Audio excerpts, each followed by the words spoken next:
We're back, everyone. It's been a while, but we're back. Welcome to Bear Insight. I'm your host, Cole Young. We're back in this rodeo. Let's do it again. If you like what you see today, if this is your first time, or if you're a recurring member, make sure you hit that like, make sure you hit that subscribe, make sure you hit the notification bell. Yes, we're back at it again, and so I have been all over this country these last couple of weeks slash couple of months per se. And so yeah, but going back on that, yes, I'm gonna be moving to Arkansas in July. Right now I'm kind of in a temporary office right now. Just you can see we're in a different location, but hey, we're doing it anyways, and we're gonna have a fun time doing it. So yeah, first things first, let's talk about the NBA. Yes, I got my notes here. We're ready to go. And so first things first, let's talk about the game that's going to be on tonight, the New York Knicks versus the Indiana Pacers. This game is a very back I mean the series has been very back and forth. It's been all over. And Indiana's had a couple of good games. New York's had some really good games. Jalen Brunson, the last game, scored over 40 points, which is impressive. He's been on tear. He's had back to back 40-point games. He is just a scoring machine. He's been dropping like no day like tomorrow. And I absolutely love his performance. I love how they're playing. Tom Thibodeau is a great coach. I mean, I've seen him play with the Chicago Bulls when they had D Rose, Noah, Jimmy Butler when he was a little baby. Like, you know what I mean? And like baby in like career years, not like an actual baby. But yeah, no, I like this team. I love how they're playing, and I love how the defense is being emphasized because the defense is holding up. And I mean, Indiana's they got some great players. Tyrese Halliburton is a phenomenal player. I love his game. I love Pascal Siakam. I love Miles Turner.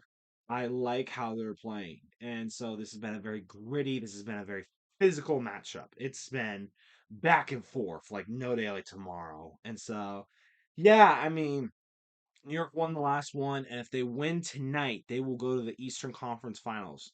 This is the first time if they do this is the first time since 1999 when they were the eighth seed and they made it to the NBA Finals. So there might be a correlation where they'd be like, "Hey, we win this and they beat the Boston Celtics," which I'm praying for. But yeah, that was before when I was born. They had John Stark, Patrick Ewing, those times in 1999. Now it's Jalen Brunson, OG Anunoby. They've had some ballers. They've had some straight up ballers, but I like how the way they're playing. Um, Personally, though, I think Indiana's going to win this game. I like New York, but I think that Indiana is not going to go down without a fight. They are not going down without a fight, and I feel like that it is interesting how they are just going in and it's been gritty, but I feel like Indiana, they're not I think they're not gonna go down like this. They're not. They're gonna be like, hey, we're gonna put some stuff in our chest and we're gonna win this game. And I think they're going to force a game seven, which I think New York will eventually win. But yeah, no, I just wanted to mention that. I think the score is going to be 110 90. I think it's gonna be an interesting game. So yeah, I mean, we'll see what happens, but if New York wins, I'm going to be very ecstatic about it. I personally want them to go to the NBA Finals. I do not want to see Boston go. And which, speaking of which, Boston has just been clearing the tables. They did a gentleman's sweep against the Cleveland Cavaliers. Even though when I saw Donovan Mitchell get hurt, he was out for that game five. I was like, oh yeah, this is it. They're done. They're done. I don't know how they're going to bounce back. And Tatum has been playing well. Donovan Mitchell, I mean, that he's with the Cavs. We'll talk more about him. He also played a really well series. But I will say for the Celtics, I love Drew Holiday. I love Jalen Brown, and Tatum has been playing pretty well. I'm not a huge fan of Jason Tatum, but he's been playing pretty well. And so, yeah, we'll see what happens. But yeah, and I personally want to see this matchup in the Knicks versus the Celtics because there's always going to be beef. There's always beef with them, and it's just it's how it is. And so, yeah, I mean, I hope what happens happens. But let's talk about Donovan Mitchell now a little bit. If people haven't heard, he is right now kind of going through.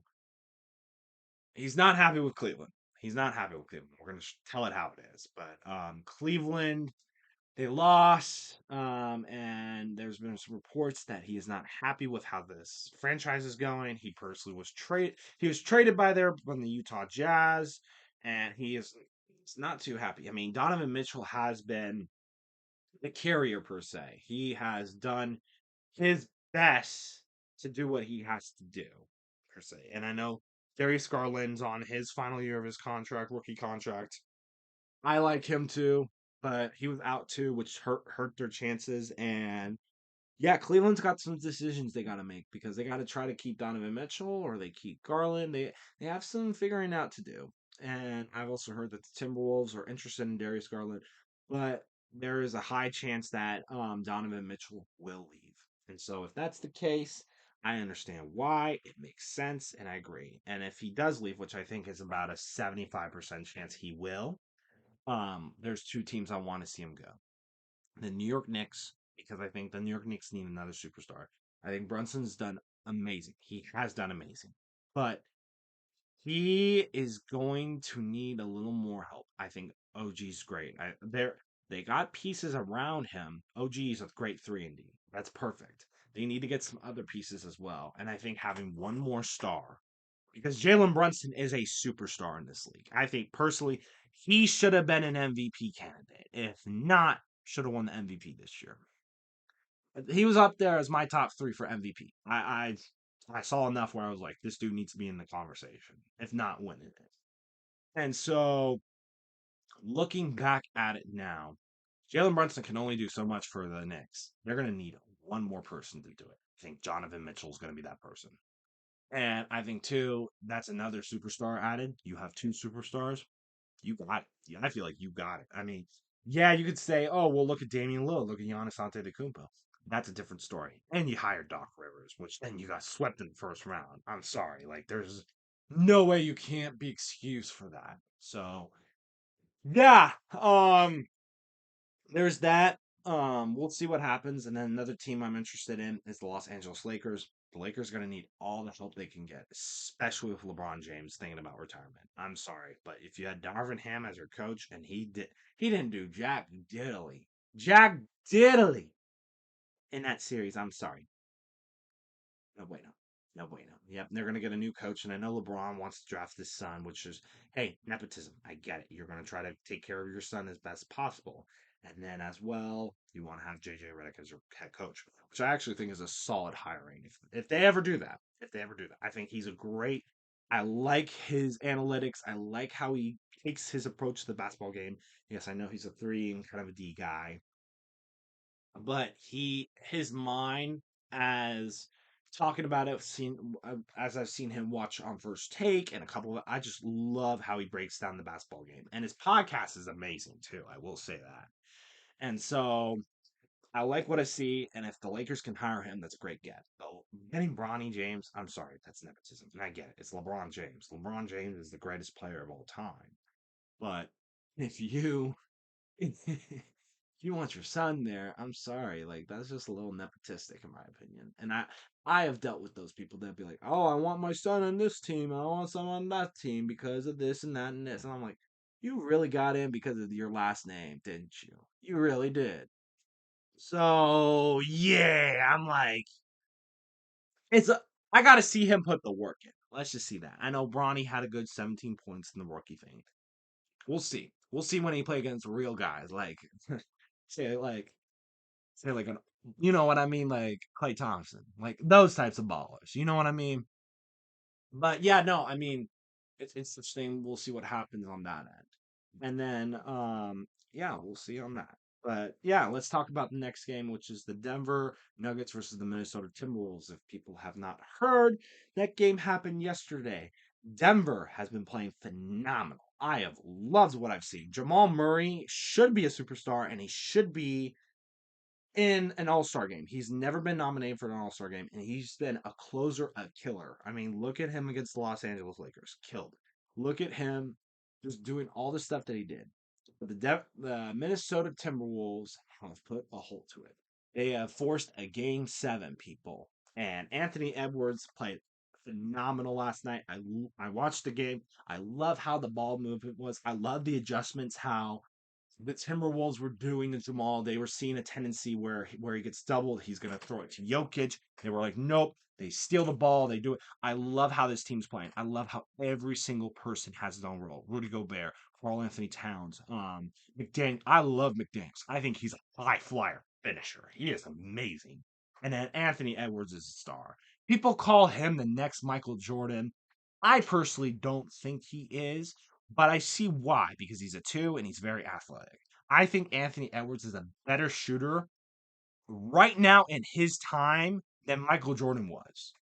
Michael Jordan was a better athletic person. And I mean, yes, he eventually developed the three pointer and all that. Anthony Edwards, I feel like, has a more natural shot and a better 3-point percentage. But I see why people are making that comparison. But I think Anthony Edwards, he's really, really good. And I see why people are calling him the next Michael Jordan. And I know he's kind of denied it and all that, which is great for him. He's got to win the finals, in my opinion, if we're going to call him the next Michael Jordan. He's got to win those finals, which I think he's going to. And I think whoever wins the series, honestly, is going to win the NBA Finals. I mean, yes, you got Boston. Yes, you probably have New York or Indiana going to be up there. But I honestly believe this series is a Western Conference Final series because whoever they play next, whether it's the Dallas Mavericks or the Oklahoma City Thunder, I'm sorry. I am sorry. But I do not see the Oklahoma City Thunder making it out of the Western Conference Finals. Dallas, I don't see that either. Maybe. That's a maybe. But I mean, Luca's good. I think Oklahoma City's too young. They need one more year. They need one more year. But I see this series, the Minnesota Timberwolves and the Denver Nuggets. This is the series that's going to win the NBA Finals because I don't see any Eastern Conference team. I will even say this: out of the four teams that are there in the Western Conference semifinals, still, which is the Dallas Mavericks, the Oklahoma City Thunder, the Denver Nuggets, and the Minnesota Timberwolves. I don't see any competitor out of those three teams winning a series. Games, yes, especially with Boston. I think they'll win maybe two. But I just don't see that with the Western Conference team. I think Western Conference is going to dominate the Eastern Conference again. And so, yeah, we'll see what happens. And then lastly but not least, I want to talk about this. The NBA lottery happened as well. Trae Young is thinking about leaving the Atlanta Hawks, and the Atlanta Hawks got the number one overall pick. Interesting enough, I like it's a good backup plan. The NBA has set up the Hawks pretty well, and there's people that are not happy about it. And I mean, Detroit Pistons should have had a number one overall pick, but this lottery's just been going around and doing that. And so, yeah, we'll see what happens. I mean, there's some pretty interesting prospects that are gonna be coming out of this NBA draft. I mean, there's that I don't know, but there's another international dude, looks like Victor Wembanyama, who looks really, really good, and that's becoming the new trend in the NBA, and I like that. I will say, if you can get more talent, the better. I mean, that's how it is, especially with NFL. Um, but yeah, I like what I've seen so far. I think it's going to go pretty well, and so yeah, I'm liking what I'm seeing. But if Trae Young leaves, I want him to go to Los Angeles Lakers. That's the only realistic solution I could see him going in because Los Angeles is going to need all the help they can get to keep LeBron James. Trae Young's another great piece, and on top of it, he's a better shooter, and you can put D'Lo on the bench. Trae Young can just shoot, and you can have D'Angelo Russell sparking up a plug. Need to. He'll probably score 20 off bench. You can have Trae Young as a starter. It's perfect. That's good. You have a better team than what you originally had, which I think the Lakers should have added more a while ago. But now they're realizing, hey, LeBron's gonna leave. We need to get one more final before we go into rebuild. So that's just me. That's just me. All right, next up, we've had enough NBA talk. We'll talk about the NFL now. If anyone hasn't heard, the schedule release dropped yesterday, and there's some teams that I'm pretty interested in.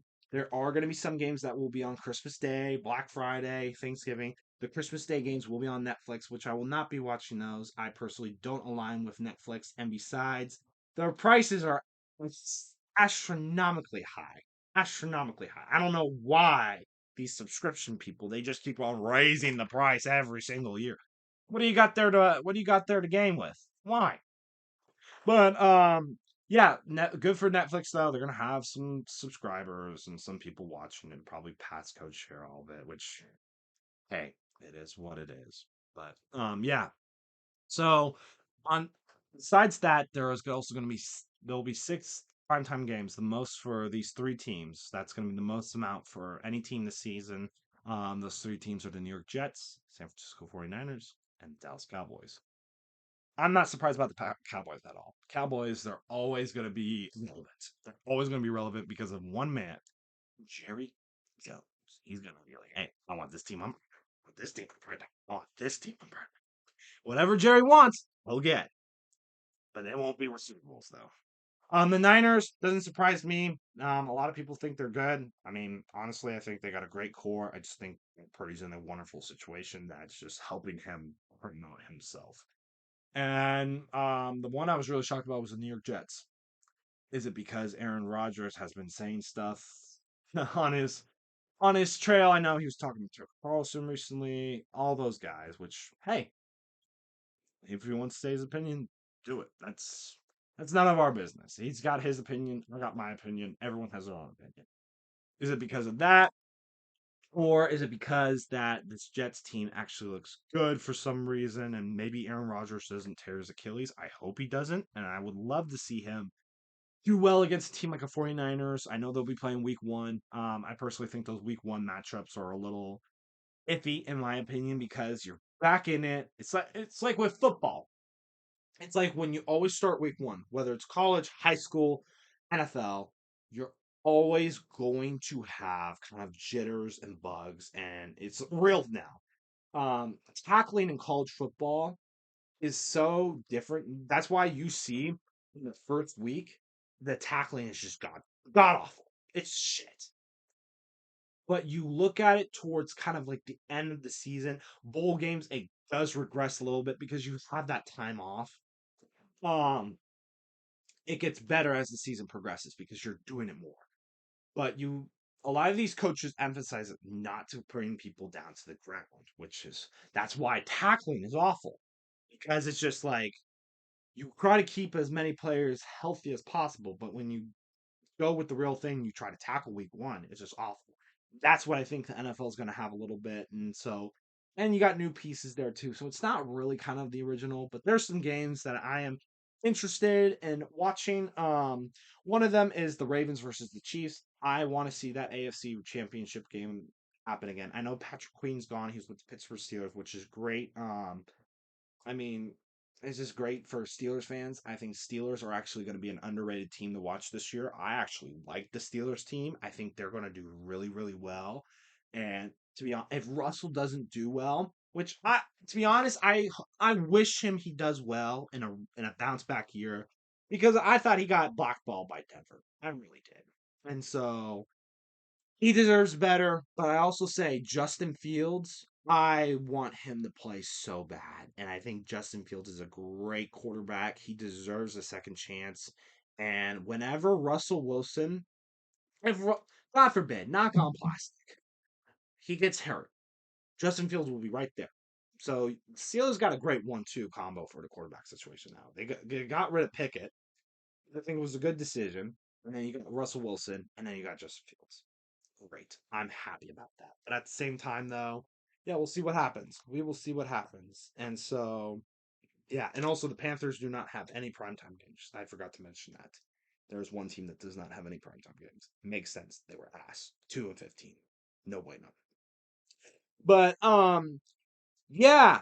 And also, Tom Brady will be making his broadcasting debut on Fox. I love that. I think it's great that the GOAT of the quarterback area is going to be an analyst for Fox Sports, especially when that gets closer. And I like what I'm seeing. I'm liking what I'm seeing. But yeah, no, I mean, yeah, he did his roast session on Netflix. Thought that was funny. Um, but I think him kind of breaking down the game, whether it's with Brock Purdy or Patrick Mahomes, what they're going through and seeing it from the GOAT's eyes, I think is phenomenal. I think that's going to help the fans get more encouraged, and I think Tom Brady's going to help explore new fans with the football area because of just how his expertise and knowledge and just going through cover of three blitzes and linebacker mug blitzes and just going through what type of situations and scenarios they're going to go through. And so yeah, and then also another, yeah, and the Ravens, Texans, and then also the San Francisco 49ers versus the Bills. I like that game. I like the Bills. I like the Niners. I think that game fits their styles too. And I'm also gonna say this, always Seattle versus San Francisco. I always like that game. Bang bang, Niner lanes are going down. I'm a Seahawks fan.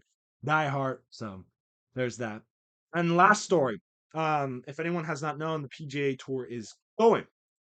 It is currently right now in Louisville, Kentucky, baby. Kentucky out of all places. I'm surprised about that. But yeah, Scottie Schieffer, anyone does not know, he is the number one golf player in the world. He has been killing it. He's doing really, really well. He got arrested today. And I know this is breaking news story. Everyone's been talking about it. ESPN talked about it. He was in a press conference about it. And so long story short, the communication around what was going on is that there was a traffic jam. A person died when Scotty was trying to drive. He didn't kill the person, but there was a bus that hit a guy. And he died, and the police were investigating the scene. Which, ironically, I mean, unfortunately, it collided with Scotty Scheffler's tea time. I said Scotty McCurry, the country artist. Um, and Scotty had to go. He's like, "Look, I have a tea time," and his tea time was 8:30. He's like, "I gotta get going. I gotta play golf." And he showed his credentials. He showed everything to the police officer, and the officer's like, "No, no, no, you stay right here." Which I don't know what he was trying to do, get some extra points or something, just trying to be an equal citizen. But Scotty, he stepped on the gas pedal. The police said, "Do not do it." He grabbed onto the car and the policeman suffered pretty significant injuries. He had a wrist injury as well as some finger, thumb injuries. He was taken to the hospital, and Scotty was arrested on a felony charge as well for his disobedience towards the police, which I think is just asinine. It's a felony. But I think this situation was a miscommunication. I think it's stupid how all this went out. You're telling the person no, no, no, and then there was also another police officer who's like, okay, go ahead. Bad miscommunication on the police. Bad miscommunication. Yes, I know what happened was god awful. Prayers to that family. Prayers to what happened there because that's just unfortunate.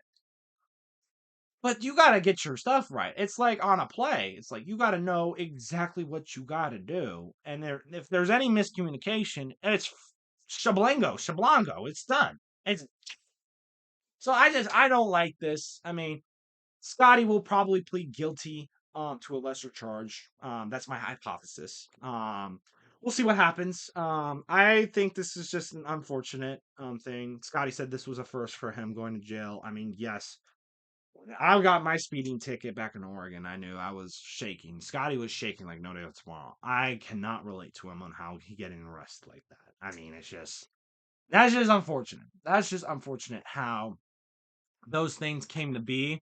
But I think this isn't anything to worry about. And he did actually play, and he played had a 66 500 shot. So I would say that's pretty dang good for you going to jail, then getting released, and then making your tea time. They actually delayed the tea time, which was that's God helping him on that side right there. That's God helping him there. And so overall, it's unfortunate what happened, but yeah, I mean, we'll see what happens. But I think it's nothing really to worry about. But I think it was just bad miscommunication by everyone, including Scotty and the police. And it's just unfortunate. I hope the person who suffered those injuries heals up very, very well. That's unfortunate. That's awful. Especially you're trying to investigate a death scene, just working. Oh my gosh, that's bad.